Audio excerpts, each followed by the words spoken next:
On est le 26 décembre 2025, et le monde du football est en deuil. Jean-Louis Gasset, l'entraîneur à la voix rauque, à la casquette légendaire, l'homme qui a vécu les plus grands moments du foot français et qui a marqué à jamais l'histoire des éléphants de Côte d'Ivoire, nous a quittés aujourd'hui à 72 ans. En pleine CAN 2025 au Maroc, où les Ivoiriens défendent leur titre, cette nouvelle tombe comme un coup de tonnerre. Les joueurs pleurent, la fédération ivoirienne rend hommage, les clubs qui l'a sauvé sont sous le choc. Papy Gasset, comme on l'appelait affectueusement, laisse un vide immense. Aujourd'hui, sur le coup de marteau sport, on lui rend un hommage complet en revenant sur son aventure incroyable avec la sélection ivoirienne, de sa nomination surprise en 2022 jusqu'à ce départ brutal. Restez jusqu'à la fin, likez pour lui dire merci, abonnez-vous et activez la cloche. Respect éterne. On commence. Salut la famille, c'est le coup de marteau sport, la chaîne qui vit le foot avec le cœur. Avant de plonger dans le chapitre ivoirien, qui reste le plus intense et le plus émouvant de sa carrière, rappelons rapidement qui était Jean-Louis Gasset pour comprendre pourquoi la Côte d'Ivoire l'a choisi.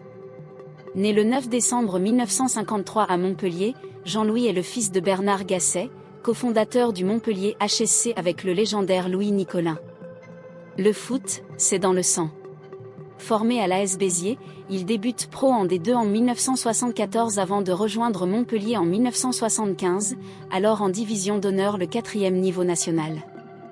Milieu de terrain travailleur et intelligent, il va vivre 10 ans magnifiques avec son club de cœur, 263 matchs officiels, les montées successives, l'arrivée en division en 1981 à 1982.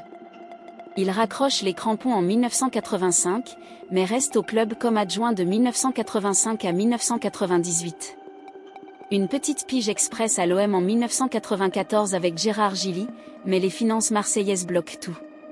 Premier pas comme principal, novembre 1998 à Montpellier, il prend la suite de Michel Mézy et termine 8e encourageant. Mais viré l'année suivante après un début catastrophique.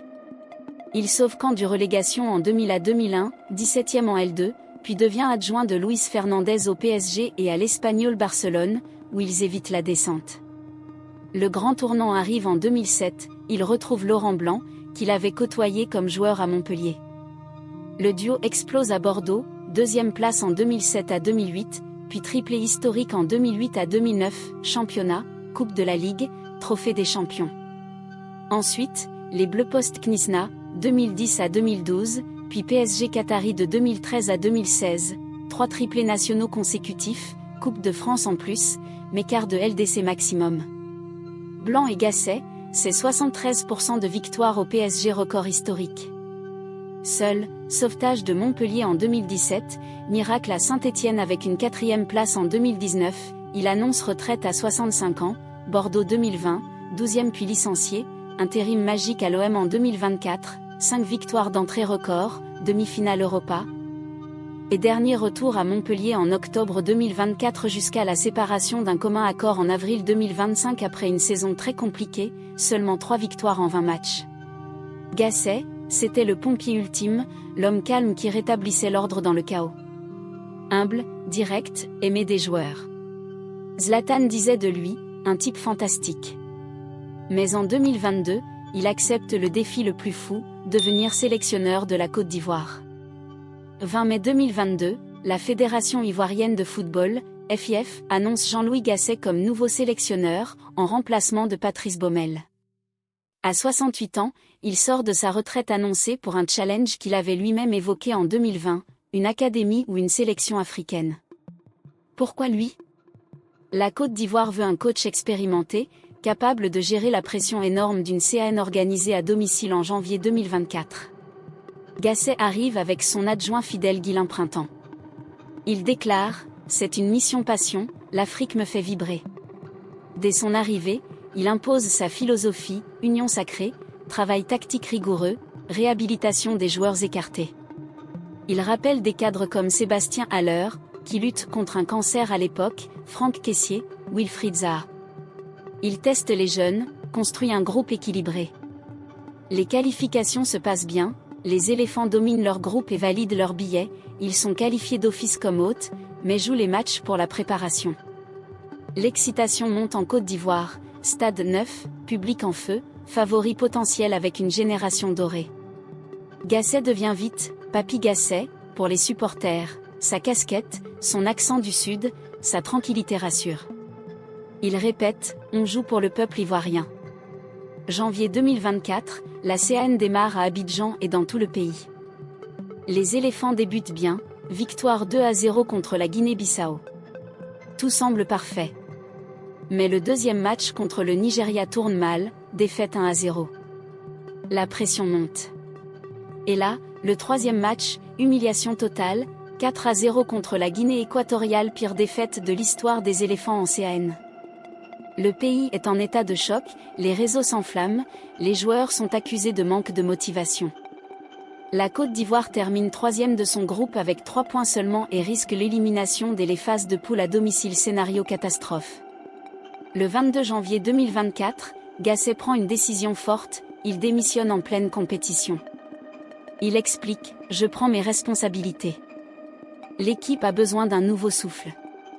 Les joueurs sont dévastés. » Certains pleurent en conférence de presse. Emers Faé, adjoint ivoirien et ancien international, prend l'intérim. Ce qui suit est l'un des plus grands comebacks de l'histoire du sport. Victoire au tir au but en 8e contre le Sénégal tenant du titre, quart contre le Mali en prolongation, demi contre la RD Congo, et finale remportée 2-1 contre le Nigeria avec un but décisif de Sébastien Haller. 3e titre pour la Côte d'Ivoire, fête nationale monstre. Même si Faé est l'homme de la fin, tout le monde reconnaît le rôle fondamental de Gasset, il avait construit le groupe, posé les bases tactiques, créé l'esprit de résilience. La FIF le remercie officiellement dans son communiqué d'aujourd'hui, Jean-Louis Gasset restera une figure marquante de notre victoire à la CAN 2023. Il a posé les fondations. Les joueurs comme Kessié, Sangaré ou Haller parlent de lui avec émotion, il nous a appris à ne jamais lâcher. Aujourd'hui, 26 décembre 2025, alors que les éléphants jouent leur CAN au Maroc pour défendre leur couronne, la nouvelle de la disparition de Gasset frappe tout le monde. La FIF publie un communiqué émouvant, les joueurs postent des hommages sur les réseaux, Emers Faé, toujours sélectionneur, dédie la compétition à Papy Gasset. Son héritage avec la Côte d'Ivoire, il a pris une sélection sous pression énorme, l'a préparée avec sérieux, et même s'il est parti au plus bas, son travail a permis le miracle. Il a montré que le foot africain pouvait vibrer avec un coach expérimenté venu d'ailleurs, tout en respectant l'identité ivoirienne. Après la CAN, Gasset avait rebondi à l'OM pour un intérim magique, puis un dernier sauvetage raté à Montpellier. Mais le chapitre ivoirien reste le plus intense, le plus humain. Jean-Louis Gasset, merci pour tout ce que tu as donné au football. Merci pour ton calme dans la tempête, ton humanité, ton amour du jeu. La Côte d'Ivoire te doit une partie de son plus beau titre. Repose en paix, légende. Quel était votre souvenir préféré de Gasset avec les éléphants ?